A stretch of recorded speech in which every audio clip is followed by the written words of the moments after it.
자, 오늘 이 새벽에 하나님께서 우리에게 주시는 하나님 말씀은 시편 145편 1절에서 21절까지 말씀입니다. 제가 봉독해 올리도록 합니다. 왕이신 나의 하나님이여, 내가 주를 높이고 영원히 주의 이름을 송축하리이다. 내가 날마다 주를 송축하며 영원히 주의 이름을 송축하리이다. 여호와는 위대하시니 크게 찬양할 것이라. 그의 위대하심을 청량하지 못하리로다. 대대로 주께서 행하시는 일을 크게 찬양하며 주의 능한 일을 선포하리로다. 주의 존귀하고 영광스러운 위엄과 주의 기이한 일들을 나는 작은 소리로 읊조리리이다. 사람들은 주의 두려운 일의 권능을 말할 것이요, 나도 주의 위대하심을 선포하리이다. 그들이 주의 크신 은혜를 기념하여 말하며 주의 의를 노래하리이다. 여호와는 은혜로우시며 긍휼이 많으시며 노하기를 더디하시며 인자하심이 크시도다. 여호와께서는 모든 것을 선대하시며 그 지으신 모든 것에 긍휼을 베푸시는도다. 여호와여, 주께서 지으신 모든 것들이 주께 감사하며 주의 성도들이 주를 송축하리이다. 그들이 주의 나라의 영광을 말하며 주의 업적을 일러서 주의 업적과 주의 나라의 위엄 있는 영광을 인생들에게 알게 하리이다. 주의 나라는 영원한 나라이니 주의 통치는 대대에 이르리이다. 여호와께서는 모든 넘어지는 자들을 붙드시며 비굴한 자들을 일으키시는도다. 모든 사람의 눈이 주를 앙망하오니 주는 때를 따라 그들에게 먹을 것을 주시며 손을 펴사 모든 생물의 소원을 만족하게 하시나이다. 여호와께서는 그 모든 행위에 의로우시며 그 모든 일에 은혜로우시도다. 여호와께서는 자기에게 간구하는 모든 자, 곧 진실하게 간구하는 모든 자에게 가까이 하시는도다. 그는 자기를 경외하는 자들의 소원을 이루시며 또 그들의 부르짖음을 들으사 구원하시리로다.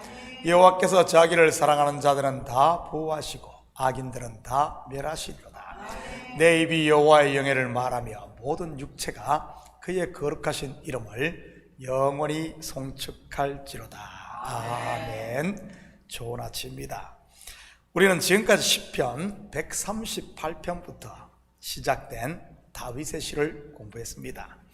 오늘은 그 마지막인 다윗의 찬송시를 살펴보도록 하겠습니다. 오늘 시는 시의 제목처럼 찬송시입니다.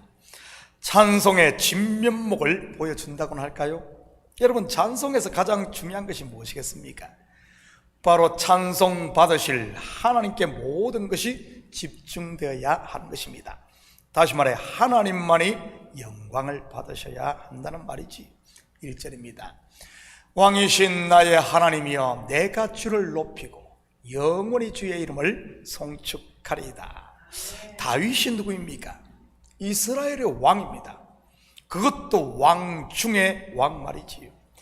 다윗이 정복한 왕들이 얼마나 많습니까? 주변의 모든 왕들을 굴복시키고 무릎 꿇게 했습니다. 당대의 왕 중에 왕이었던 것이지요. 그런데 그런 다윗이 하나님을 어떻게 부릅니까? 왕이신 나의 하나님. 그렇다면 여러분에게 있어 하나님은 어떤 분입니까? 혹시 여러분의 종은 아닌가요? 내 필요나 채워주는 종 말이지. 그러면 어떻게 되는 줄 아십니까? 평생 종으로 사는 것입니다. 바로 욕망의 종, 죄의 종, 사망의 종으로 말이지. 반면 다윗처럼 하나님을 나의 왕으로 모시면 당연히 왕 노릇하는 것입니다. 왜냐하면 우리는 그리스도와 한 몸을 이룬 그의 신부이니까요.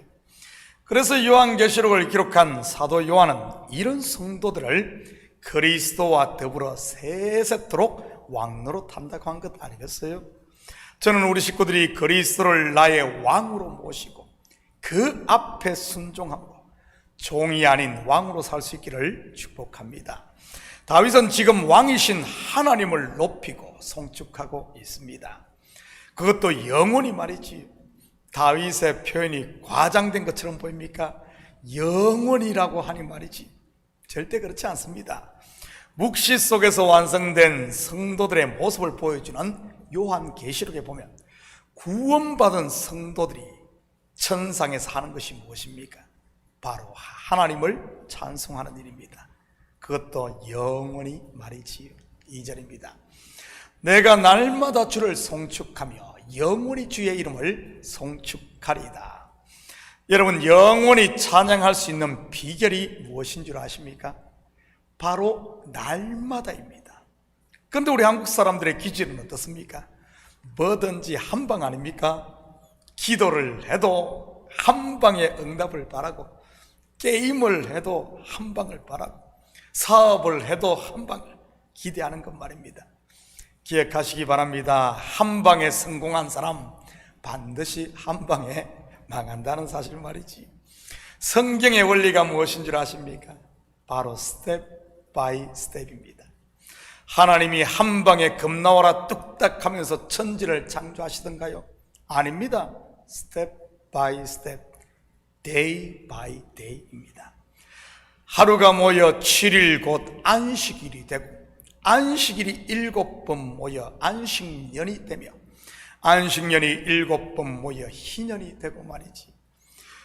구원의 모형인 출애굽기의 과정을 봐도 마찬가지 아닙니까?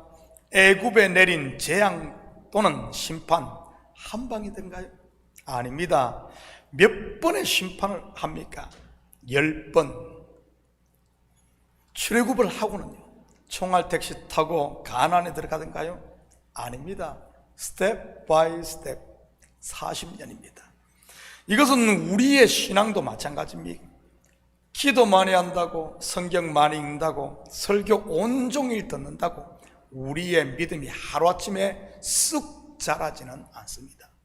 한 학년을 마치면 시험을 치고, 또 한 학년을 올라가고, 또 공부해서 한 학년을 마치면 시험을 치고, 한 발 한 발 자라가는 것이지. 그래서 성도에게 가장 중요한 것은 기다릴 줄 아는 것입니다. 하나님보다 앞서지 않고 말이지. 저는 우리 식구들이 날마다 찬송하고, 날마다 기도하고, 날마다 예배하며, 날마다 말씀을 듣고 순종할 수 있기를 축복합니다. 그것이 바로 영원히 찬양하는 비결이니까요. 4절 5절입니다. 대대로 주께서 행하시는 일을 크게 찬양하며 주의 능한 일을 선포하리로다. 주의 존귀하고 영광스러운 위엄과 주의 기이한 일들을 나는 작은 소리로 읊조리리이다.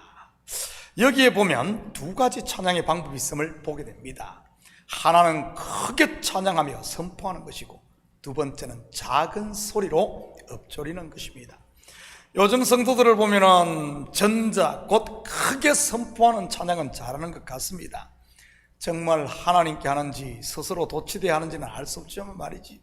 그런데 작은 소리로 읊조리는 찬양을 하는 분들은 많이 보지 못한 것 같아요. 저는 우리 식구들이 큰 소리로 외치는 찬양도 해야지만 작은 소리로 읊조리는 찬양도 많이 할 수 있기를 축복합니다.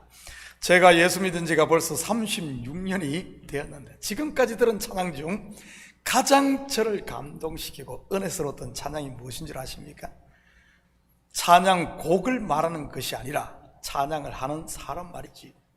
유명한 CCM 가수가 부르는 찬양도, 그렇다고 화려한 성가대나 찬양팀이 부른 찬양이 아닙니다. 제가 전도사 시절 무슨 일 때문인지는 정확히 기억을 못하지만 진도인지 목포인지를 간 적이 있었습니다. 물론 교회 행사 때문에 말이지. 그때 모든 행사를 마치고 차를 운전해서 오는데 마침 저희 교회 갓 온 전도사님이 뒷자리에 탔습니다. 그때 다른 분들은 다 피곤해 지쳐서 다 잠들었고요. 그런데 그 전도사님 저보다 한두 살 많았던 것 같은데 덩치도 크고 우락부락하게 생겼지요. 말 그대로 사내답게 생겼습니다. 그런데 뒷자리에서 작은 목소리로 읊조리듯 찬송 소리가 들려왔어요. 훌쩍훌쩍 그 큰 덩치에 훌쩍훌쩍 울면서 말이지. 처음에는 제가 당황스럽더라고요. 한번 상상해 보시기 바랍니다. 다른 사람도 아닌 아주 남자답게 생긴 덩치 큰 전도사님이 그러고 있었으니 말이지. 제 느낌에 본인은 소리내어 부르는 줄 모르고 아마 찬양을 했던 것 같아요. 쉽게 말해 속으로 엎조리듯 했는데 그 소리가 입으로 새어 나왔다고는 할까요?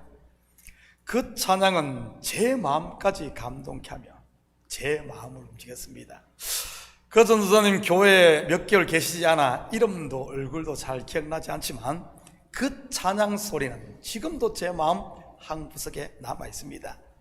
저는 우리 식구들도 이런 속에서 나오는, 정말 마음에서 나오는 이런 찬양, 엎조리는 찬양을 들을 수 있기를 축복합니다. 8절 9절입니다. 여호와는 은혜로우시며 긍휼이 많으시며 노하기를 더디하시며 인자심이 크시도다. 여호와께서는 모든 것을 선대하시며 그 지으신 모든 것에 긍휼을 베푸시는도다.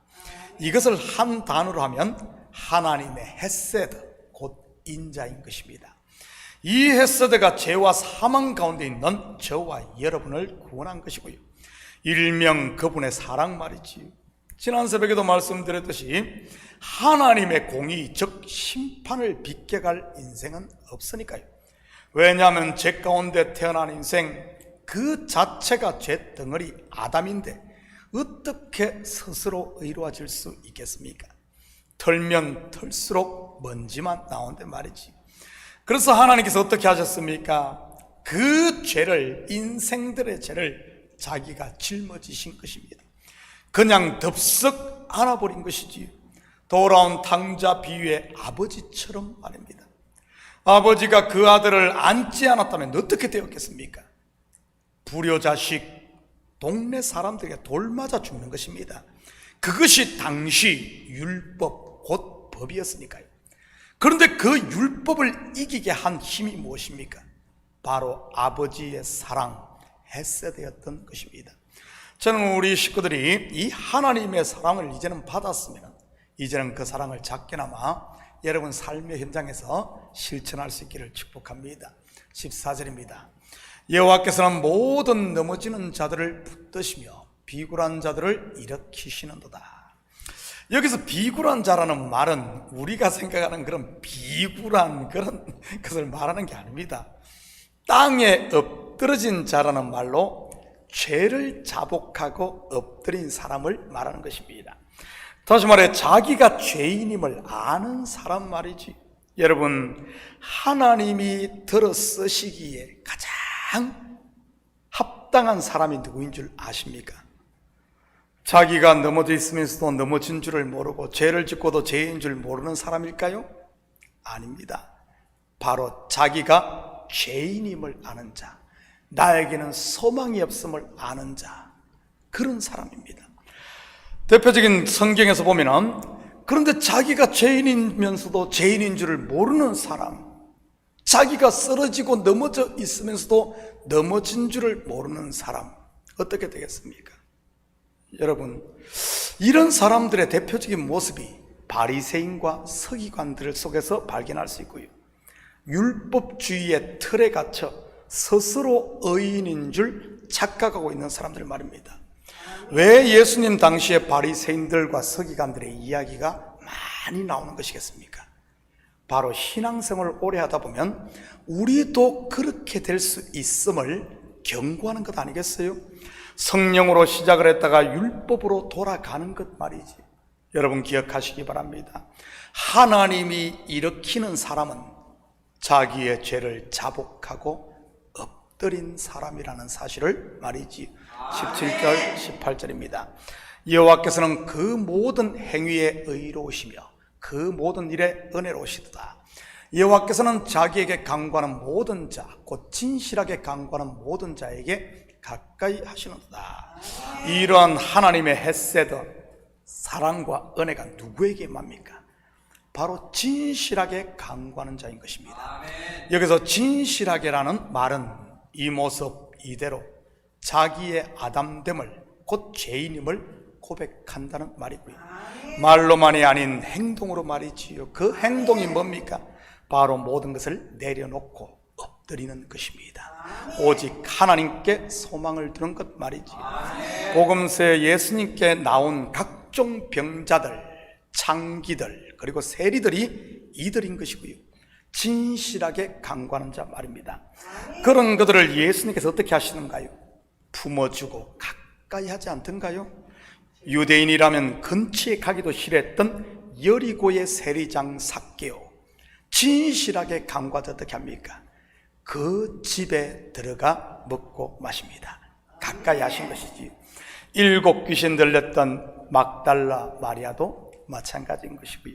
사랑하는 성도 여러분, 오늘 하루도 하나님 앞에 진실하게 간구하며 마음 중심으로 찬양하는 삶을 통해 만왕의 왕이요 만주의 주이신 하나님과 동행하는 이런 복된 하루 되기를 예수님의 이름으로 축복합니다. 같이 기도합니다. 사랑의 아버지 하나님, 참으로 감사드립니다. 저희들이 무엇이 간데 이처럼 사랑하시고 우리에게 아버지 하나님, 하나님의 자녀의 특권을 주사 이 새벽도 아버지 하나님 예배하게 하심을 참으로 감사를 드립니다. 주님은 우리를 신실하게 진실하게 대하고 있는데 혹시 우리는 아버지 하나님 그러지 못하고 있지는 않은지 이 새벽 살피게 하시고 아버지 하나님 온전히 주님 앞에 모든 것을 내려놓고 자유함을 누리며 아버지 하나님 하나님의 선하심을 맛보아 알고 아버지 하나님 이 하나님을 마음껏 찬양하며 살게 도와주시옵소서.